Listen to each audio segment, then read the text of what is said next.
यह video DElEd second semester के विद्यार्थियों के लिए, बीएड के विद्यार्थियों के लिए तथा नेट की तैयारी करने वाले विद्यार्थियों के लिए उपयोगी होगा, यह मेरा विश्वास है। आज हम प्रमुख व्यक्तित्व में स्वामी विवेकानंद के बारे में विस्तृत अध्ययन करेंगे।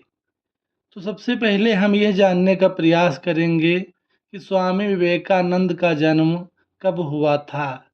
स्वामी विवेकानंद का जन्म 12 जनवरी 1863 ईस्वी को एक क्षत्रिय परिवार में हुआ था। इनके बचपन का नाम नरेंद्र नाथ दत्त था।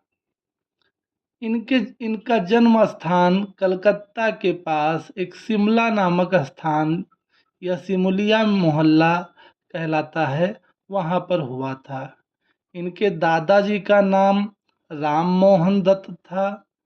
पिताजी विश्वनाथ जी थे और माता भुवनेश्वरी देवी एक धार्मिक महिला थीं।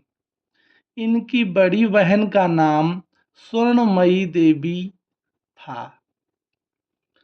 इनके दो छोटे भाई थे जिनका नाम था महेंद्र नाथ दत्त और भूपेंद्र नाथ दत्त।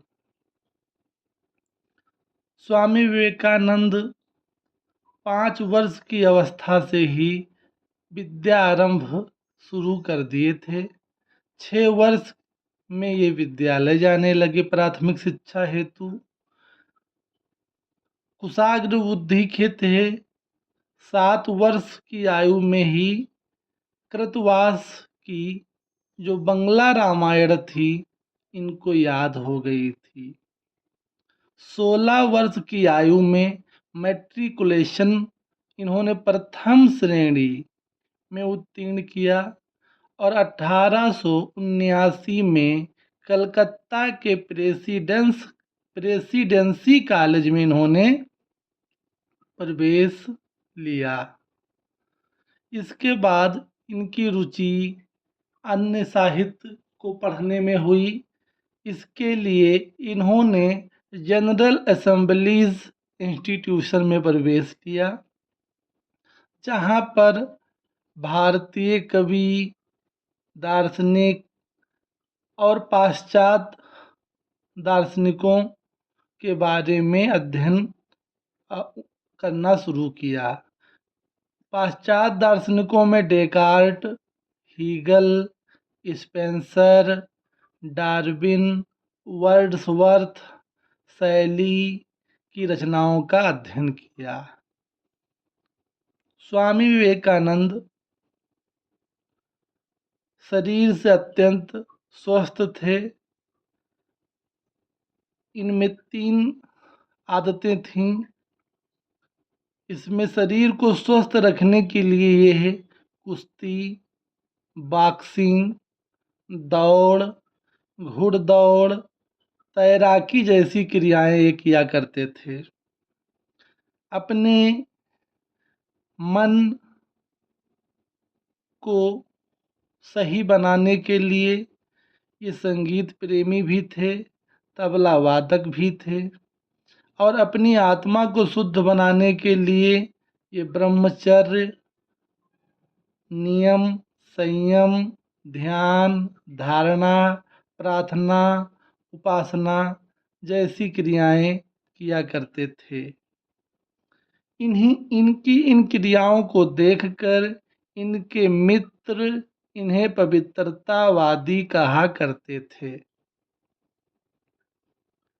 इनकी प्रतिभा को देखकर इनके विद्यालय के अध्यक्ष हेस्टी महोदय, ये प्रतियोगी परीक्षाओं में पूछा जाता है, उन्होंने कहा था ये स्टेटमेंट, मैं बहुत दूर घूमा हूँ पर मैंने इतना गुणवान एवं प्रतिभा संपन्न बालक जर्मन के विश्वविद्यालय में भी नहीं देखा है। तो ये स्टेटमेंट हेस्टी महोदय का है और स्वामी विवेकानंद के संदर्भ में कहा गया था।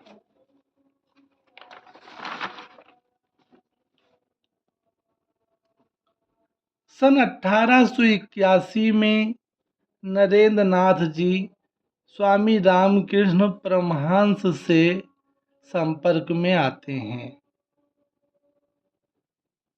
एफए की परीक्षा उत्तीर्ण होने के बाद 1863 ईस्वी में आपने बीए की परीक्षा दी। घर पर तत्कालीन समय में इनके विवाह की बातें होने लगीं, लेकिन इस योगी ने विवाह न करने का व्रत ले रखा था, आजीवन ब्रह्मचर्य पालन करने का व्रत ले रखा था। इसलिए इन्होंने विनम्रता पूर्वक अपने घर वालों से विवाह की बात को अस्वीकार कर दिया। परिस्थितियां बदली। इसी वर्ष इनके पिता का देहांत हो गया। पिता का देहांत होने के बाद पारिवारिक जिम्मेदारी इनके ऊपर आ पड़ी। ये परिस्थितियां रहीं और उस पारिवारिक जिम्मेदारी का बखूबी अच्छी तरीके से इन्होंने निर्वहन भी किया। विवेकानंद संन्यास लेना चाहते थे। 1881 में रामकृष्ण परमहंस से मिल गए थे और 1885 में स्वामी रामकृष्ण परमहंस को एक कंठ में कोई रोग हो गया था जो है, और उस समय स्वामी रामकृष्ण परमहंस के सर्वाधिक प्रिय शिष्य आप ही थे, नरेंद्र नाथ जी थे। 1885 में रामकृष्ण ने अपना उत्तराधिकार नरेंद्र नाथ को सौंप दिया। रामकृष्ण परमहंस कलकत्ता में माँ काली के मंदिर के मुख्य पुजारी थे और माँ के भक्त थे। इन्होंने अपना उत्तराधिकारी नरेंद्र नाथ दत्त को बनाया। साथ ही 10 शिष्यों को गेरुआ वस्त्र देकर दीक्षित किया। 1886 में ईस्वी में रामकृष्ण परमहंस की मृत्यु के पश्चात वहीं वाराह नगर में आपने अपना निवास स्थान निर्धारित किया और सन्यासी के रूप में धार्मिक व सामाजिक क्रियाएं करने लगे। इन्हीं बीच आपने सुना कि अमेरिका में शिकागो में सर्वधर्म सम्मेलन होने वाला है। खेतड़ी के राजा ने इनको सहयोग किया, टिकट इत्यादि की व्यवस्था करवाई और वहाँ से जहाज से, पानी के जहाज से आप कनाडा पहुँचे। फिर कनाडा से तमाम दुखों को झेलते हुए वहाँ अमेरिका तक पहुँचे। सोमवार 11 सितंबर 1993 को सम्मेलन का प्रथम सत्र प्रारंभ हुआ। तब ये पहुँचे और वहाँ देखा विश्व के सभी धर्मों के आचार्य बैठे हुए हैं। जब इन्हें अवसर मिला बोलने का तो इन्होंने हिंदू धर्म को सब धर्मों की जननी के रूप में प्रस्तुत किया और जिसका मूल तत्व या सार तत्व यह था, जिसकी सार तत्व यह था कि एक दूसरे को समझो और स्वीकार करो। उस घटना के बाद पूरे विश्व में स्वामी विवेकानंद के व्यक्तित्व, भाषण का प्रभाव बन गया। तमाम अखबारों ने उनके संदर्भ में तमाम बातें कहीं। न्यूयॉर्क हेराल्ड ने उस भाषण को सुनने के बाद लिखा, he is undoubtedly the greatest figure in the parliament of religions. After hearing him we feel how foolish it is to send missionaries to this learned nation. अब हम 4 जुलाई 1902 को स्वामी विवेकानंद जी की मृत्यु हो गई। अब हम स्वामी विवेकानंद का शैक्षिक दृष्टिकोण क्या था के बारे में अध्ययन करेंगे। तो स्वामी विवेकानंद की शिक्षा की डिफिनीशन सबसे महत्वपूर्ण है। शिक्षा मनुष्य की अंतर्निहित पूर्णता की अभिव्यक्ति है। स्वामी विवेकानंद ने शिक्षा के उद्देश्य निर्धारित किए थे कि शिक्षा के क्या उद्देश्य होने चाहिए। तो पहला उद्देश्य निर्धारित किया था आंतरिक पूर्णता का बाह्य प्रकाशन। नेक्स्ट उद्देश्य निर्धारित किया था शारीरिक विकास। तीसरा उद्देश्य निर्धारित किया था मानसिक तथा बौद्धिक विकास। इस बौद्धिक विकास में जन विकास की भी बात कहते हैं और ये डिफिनीशन प्रतियोगी परीक्षाओं के लिए काफ़ी उपयोगी हो सकता है। देश उसी अनुपात में उन्नत हुआ करता है जिस अनुपात में वहाँ के जन समुदाय में शिक्षा और बुद्धि का प्रसार होता है। स्वामी जी जन शिक्षा के भी समर्थक थे। चौथा उद्देश्य था चारित्रिक व नैतिक विकास। पांचवा उद्देश्य था जीविकोपार्जन का उद्देश्य। छठा उद्देश्य था मानव तथा समाज सेवा की भावना का विकास।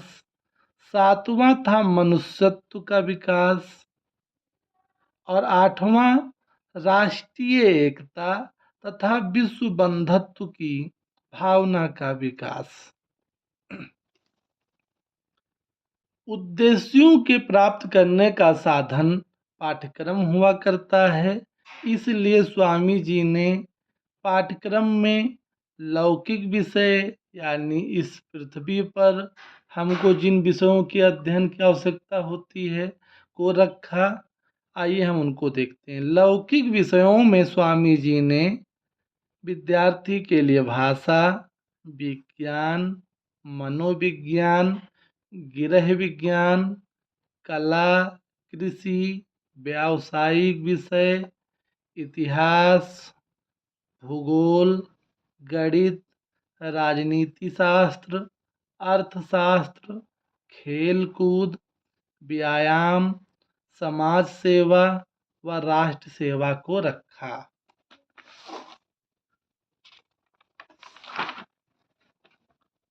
स्वामी जी ने आध्यात्मिक विषयों के अंतर्गत धर्म, दर्शन, पुराण, उपदेश, श्रवण, कीर्तन, भजन और साधु संगति को रखा।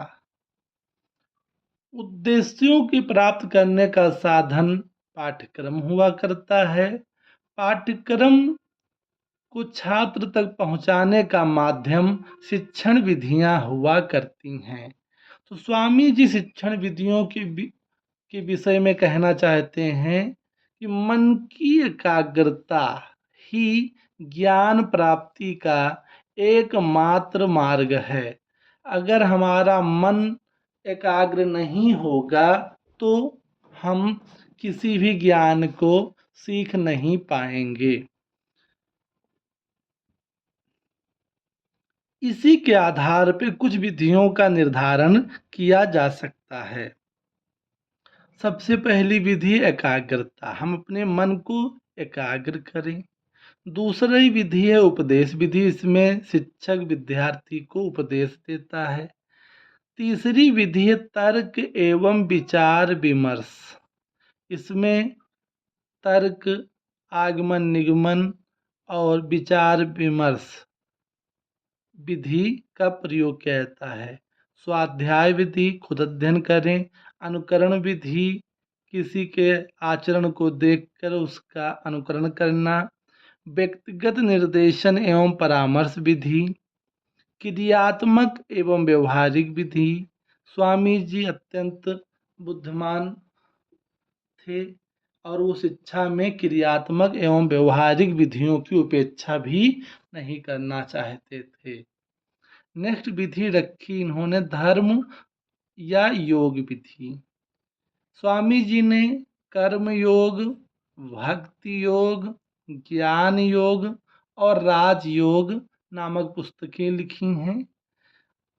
उसका मूल सार तत्व ये है, कर्म द्वारा हम ईश्वर से एकीकृत हो जाएं।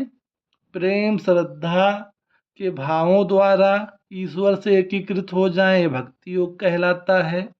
ज्ञान योग आत्मा का एकीकरण करना ईश्वर से, और राजयोग कहलाता है मन की शक्तियों को नियंत्रित करके एकीकरण करना। स्वामी जी अनुशासन के संबंध में अत्यंत व्यवहारिक हैं। वो चाहते हैं कि अनुशासन बाह्य ना हो, बाहर से थोपा ना गया हो। वो स्वानुशासन या आत्म अनुशासन के पक्षधर हैं। स्वामी जी के अनुशासन के संबंध में ये स्टेटमेंट अत्यंत उपयोगी है। सबसे पहले आज्ञा पालन सीखो, तो किसी को आज्ञा देना अपने आप आ जाएगा। सदैव सर्वप्रथम एक सेवक बनना सीखो और तब तुम योग्य मालिक बनने के योग्य स्वतः हो जाओगे।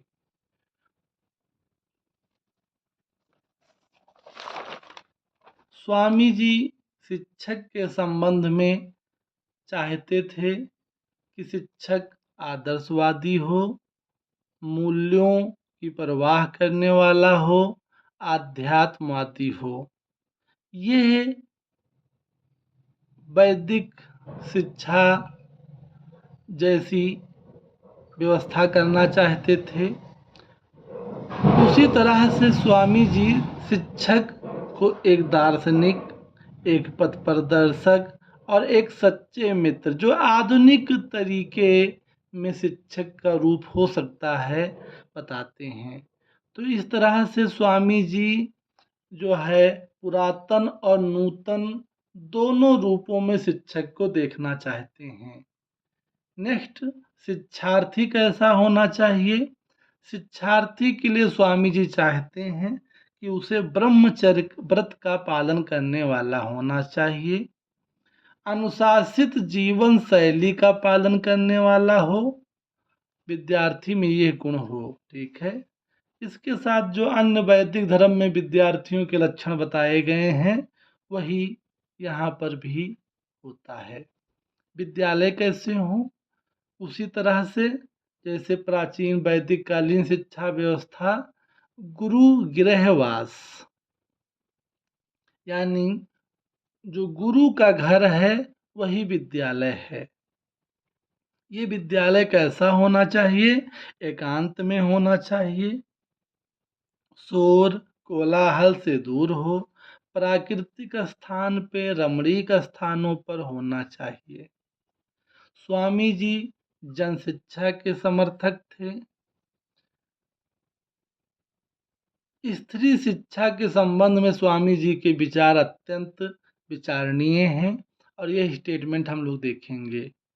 सभी देश स्त्रियों के प्रति आदर देकर ही महानता प्राप्त कर सकते हैं। वह देश जो स्त्रियों का आदर नहीं करता, वो कभी महान नहीं बना और न ही भविष्य में कभी बन पाएगा।